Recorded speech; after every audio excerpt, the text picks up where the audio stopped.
नमस्कार दोस्तों, स्वागत है आपका स्टडी ग्लोस पे। एक फुल फ्लेजेड फुल स्केल जो वार है वो रशिया और यूक्रेन के बीच में चालू हो चुका है और इससे जुड़ी हुई तमाम अपडेट जो है हमारे सामने आ रही है। एक काफ़ी इंपॉर्टेंट अपडेट रिसेंटली आई है कि रशियन ट्रूप्स ने यहाँ पे कैप्चर कर लिया है चेर्नोबिल न्यूक्लियर पावर प्लांट को।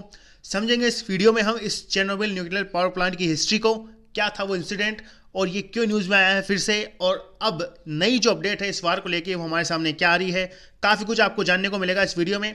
इसे प्रेजेंट करता हूं मैं, मेरा नाम है सौरभ स्वामी। यदि आपको इस लेक्चर की पीडीएफ चाहिए और यदि मेरे वीडियोस का नोटिफिकेशन आपको चाहिए तो आप यहाँ पे टेलीग्राम पे सर्च कर सकते हैं सौरभ स्वामी 26 @सौरभ स्वामी 26 और इस टेलीग्राम चैनल को ज्वाइन कर सकते हैं। वहाँ पे आपको इस लेक्चर की पीडीएफ और जो लिंक्स हैं नए नए वीडियोज़ की वो आपको मिलती रहेगी, तो आप इसे ज्वाइन कर सकते हैं। और एक चीज़ मैं इंपॉर्टेंट ये बताना चाहूँगा आपको कि स्टडी ग्लोस के मोबाइल एप्लीकेशन पर यूपीएससी पर्सपेक्टिव से काफ़ी इंपॉर्टेंट कोर्सेज अवेलेबल हैं। यहाँ पे आप 10% का डिस्काउंट पा सकते हैं रेफरल कोड को यूज़ करके और इन कोर्सेज की एक्सेस ले सकते हैं। काफ़ी इंपॉर्टेंट और सेक्शन वाइज जो कोर्सेज हैं स्टडी ग्लोस के मोबाइल एप्लीकेशन पर अवेलेबल हैं और काफ़ी मिनिमल प्राइस में। तो इस लेक्चर को, यदि आपको ये लेक्चर पसंद आता है तो इसे लाइक करें, शेयर करें और सब्सक्राइब कीजिए और अपनी राय जो है इस पूरे टॉपिक पर वो कमेंट बॉक्स में लिखना ना भूलें। एक काफ़ी इंपॉर्टेंट क्वेश्चन पूछना चाहूँगा मैं आपसे, चेर्नोबिल न्यूक्लियर ट्रेजेडी जो है वो कब हुई थी? ऑप्शन आपके सामने है 1980, 1991, 1986 या फिर 1988। काफ़ी इंपॉर्टेंट क्वेश्चन है। राइट आंसर आपको कमेंट बॉक्स में इसका ज़रूर देना है और इसका जो सही उत्तर है वो आपको वीडियो में ज़रूर मिलेगा। ये आर्टिकल पब्लिश हुआ है और आप यहाँ पे देख सकते हैं Russian troops capture Chernobyl power plant. बहुत बड़ी बात है अपने आप में। लोकेशन पहले हम समझने की कोशिश करेंगे इस पूरे पर्टिकुलर इंसिडेंट की। देखिए, ये रशिया है, ये यूक्रेन है, ये यूक्रेन की कैपिटल है कीव और यहाँ पर इस जगह पर हमें देखने को मिलता है चेर्नोबिल पावर प्लांट, एक तरह से Chernobyl nuclear power plant. Ukraine के लिए काफ़ी इंपॉर्टेंट ये लोकेशन मानी जाती है। अब रशिया का जो इन्वेंशन है वो बहुत बड़े लेवल पे हमें देखने को मिल रहा है और यूक्रेन की जो ये ईस्टर्न बॉर्डर है यहाँ पर रशिया पूरी तरीके से घुस चुका है और काफ़ी बड़े स्केल पर ये इन्वेंशन हो रहा है और पता नहीं आगे अब क्या क्या होने वाला है। तो एक बार फिर से ये जो यूक्रेन और रशिया के वार है इसके बीच में चेर्नोबिल शहर चर्चा में आ चुका है। यहाँ पे जो प्रेसिडेंट है जेलेंस्की, उन्होंने रिसेंटली ये बताया है कि रूस की जो सेना है वो चेर्नोबिल में प्रवेश कर चुकी है और अब खबरें ये भी आ रही है कि जो चेर्नोबिल पावर प्लांट है उसे कैप्चर कर लिया गया है, जो कहीं ना कहीं यूक्रेन के लिए काफ़ी बड़ा लॉस आप मान सकते हैं और रशिया के लिए काफ़ी बड़ा जो प्रॉफिट है वो आप मान सकते हैं। यहाँ पे एक रिसेंटली अपडेट ये भी आई है कि पीएम मोदी ने कॉल किया है रशियन प्रेसिडेंट पुतिन को और यहाँ पे अपील की है immediate end to violence in Ukraine, क्योंकि दोनों देशों के जो सिविलियन हैं उनको काफ़ी नुकसान पहुँच रहा है। इंडिया के भी बहुत से लोग यूक्रेन में फंसे हुए हैं जिन पर भारत की जो सरकार है वो नज़र बनाई हुई है और एक तरह से काम जो है किया जा रहा है, लेकिन फिर भी पीएम मोदी ने कॉल किया है प्रेसिडेंट पुतिन को। इसके ऊपर पर्टिकुलर लेक्चर जो है सिद्धांत सर आपके लिए लेके आने वाले हैं। एक चीज़ मैं फिर से बताना चाहूँगा कि कल जो यूक्रेनियन एनवॉय है इन्होंने रिक्वेस्ट करी थी पीएम मोदी को कि आप जो है दोनों देशों के जो प्रेसिडेंट हैं इन्हें समझाने की कोशिश करें, क्योंकि दो देशों के युद्ध में सिविलियंस को काफ़ी ज़्यादा नुकसान पहुँचता है। उसके बाद में रिसेंटली पीएम मोदी ने पुतिन को कॉल किया है और अभी जो अपडेट हमारे सामने ये आई है कि यूक्रेन ने कहा है कि 137 जो सिविलियंस हैं उनकी मौत हो चुकी है, काफ़ी सोल्जर्स जो है वो मारे जा चुके हैं और यहाँ पे प्रेसिडेंट जो जेलेंस्की है उनका कहना है कि मुझे अब अकेला छोड़ दिया गया है। ये इनडायरेक्टली इशारा कर रहे हैं नाटो की तरफ, मतलब जो वेस्टर्न कंट्रीज़, जो यूरोपियन कंट्रीज़ यूक्रेन को सपोर्ट करने की पूरी बात कह रही थी, दावे पेश कर रही थी, अब उनकी तरफ से कोई खास जो सपोर्ट है वो नहीं पहुंच पाया है। तो इनके स्टेटमेंट के आधार पर अब इन्हें अकेला छोड़ दिया गया है और यूक्रेन का दावा भी कुछ कमज़ोर नहीं है। यहाँ पे आप देख सकते हैं 7 रशियन एयरक्राफ्ट, 30 टैंक्स डेस्ट्रॉयड, ये क्लेम किया है यूक्रेन ने। तो कमज़ोर तो दोनों देश नहीं है, लेकिन क्योंकि रशिया का डिफेंस बहुत ज़्यादा मजबूत है तो इस वजह से ये यूक्रेन के लिए काफ़ी बड़ी हानि आप मान सकते हैं और हो सकता है कल को कुछ दिनों बाद में या कुछ घंटे बाद में रशिया जो है वो यूक्रेन की कैपिटल कीव पर भी हमला कर दे, क्योंकि कीव के अंदर भी कर्फ्यू जो है लगाया जा चुका है। थोड़ा सा हम चेर्नोबिल इंसिडेंट के बारे में जानने की कोशिश करेंगे। देखिए, ये काफ़ी इंपॉर्टेंट इंसिडेंट था। आज से 36 साल पहले 26 अप्रैल 1986 को सोवियत संघ जब उस टाइम पे एक्टिव था तब ये जो विनाशकारी विस्फोट है चेर्नोबिल में ये हुआ था। एक्सप्लोजन जो है बहुत बड़ा हुआ था।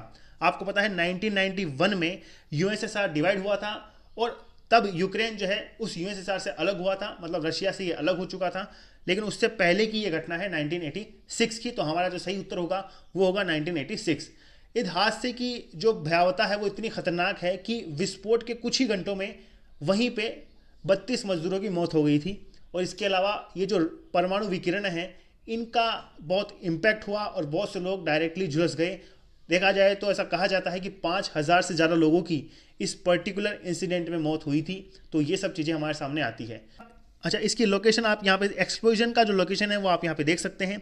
यहाँ पे ये प्रिपेट रिवर है और यहाँ पर चेर्नोबिल न्यूक्लियर पावर प्लांट है। ये यूक्रेन है, ये रशिया है और ये बेलारूस की बॉर्डर है। बेलारूस यहाँ से लगभग 20 किलोमीटर आगे है और कीव से जो यूक्रेन की राजधानी है वहाँ से ये जो चेर्नोबिल है ये 100 किलोमीटर की दूरी पर स्थित है। यहाँ पर ये एक्सप्लोजन हुआ था और टोटल आप ये मान सकते हैं लगभग 30 से 40 किलोमीटर का जो एरिया है उसमें ये जो रेडियो विकिरणें हैं उनका प्रभाव हमें देखने को मिलता है। इस तरह की इमेजेस आप देख सकते हैं। ये है 1986 का चेर्नोबिल ट्रेजेडी।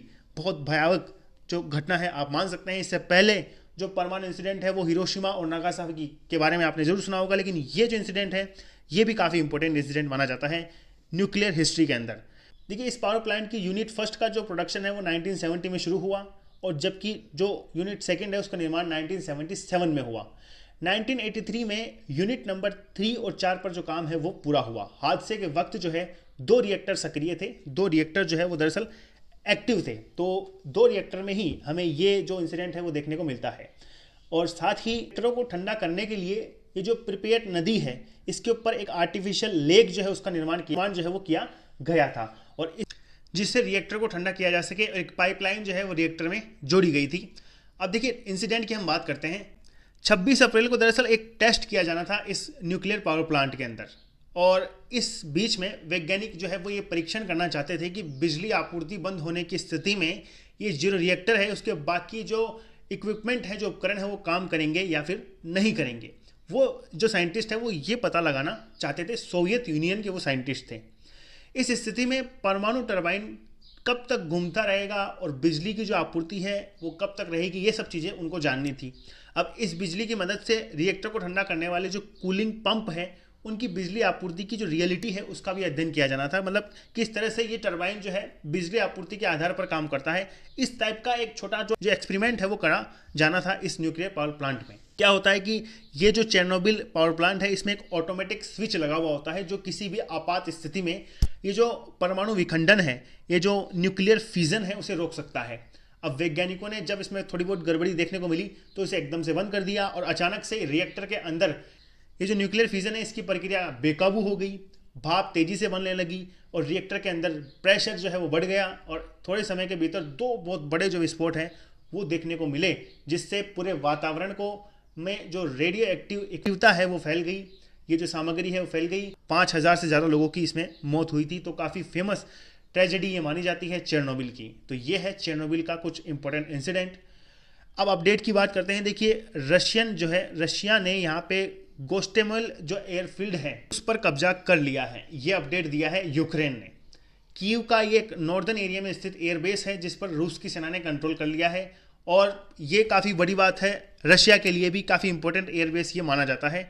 और यहाँ पर रशिया ने क्लेम ये भी किया है कि 70 से ज़्यादा यूक्रेन मिलिट्री के जो बेसेस हैं उन्हें डिस्ट्रॉय किया जा चुका है पहले दिन जो वार चला है उसमें। और साथ ही यूक्रेनियन प्रेसिडेंट जेलेंस्की ने ये कहा है कि उनका पहला टारगेट अब मैं हूँ, क्योंकि जेलेंस्की जो है वो प्रेजेंट टाइम पे कीव में स्थित है, कीव में वो मौजूद है और ये कुल मिला के ये सब बोलना चाहते हैं कि रशिया का पहला टारगेट मैं हूँ, कीव में वो घुसेंगे, मुझे मारेंगे, उसके बाद में वो पूरे यूक्रेन के ऊपर कब्जा जो है वो कर लेंगे। और साथ ही यहाँ पे कुछ इंपॉर्टेंट अपडेट्स ये भी आई है कि यूक्रेन ने यहाँ पर 18 से 60 उम्र के जो लोग हैं, जो मैन हैं, उनको कंट्री से बाहर जाने के लिए रोक दिया है, क्योंकि हो सकता है मार्शल लॉ जो है यूक्रेन में लागू है और मार्शल लॉ के तहत यहाँ पर जो सिविलियंस हैं उनको भी युद्ध में उतारा जाता है। तो हो सकता है यूक्रेन में ये सब प्लान जो है हमारे सामने आ रहे हो। साथ ही रशिया ने यहाँ पे यूक्रेन के स्नैक आइलैंड को भी कैप्चर कर लिया है, जो यूक्रेन का काफ़ी इंपॉर्टेंट प्लेस माना जाता था। इंडिया की यदि हम बात करते हैं तो इंडिया ने यहाँ पर यह डिसाइड किया है कि वह भारतीयों को पोलैंड के रास्ते से लाने की कोशिश करेगा। इसके साथ यूक्रेन से भी उन्हें एयरलिफ्ट जो है वो किया जा सकता है। और भारत ने यूक्रेन में फंसे लोगों के लिए एक हेल्पलाइन नंबर जो है वो भी जारी कर दिया है और एडवाइजरी जो है पर्टिकुलर टाइम टू टाइम जारी की जा रही है। तो ये सब अपडेट है प्रेजेंट टाइम पे। आपकी राय जो है कमेंट बॉक्स में ज़रूर लिखें। खैर ये था इस वीडियो में। इसी तरह के इंपॉर्टेंट और इन्फॉर्मेटिव वीडियोज़ के साथ हम मिलते रहेंगे। धन्यवाद।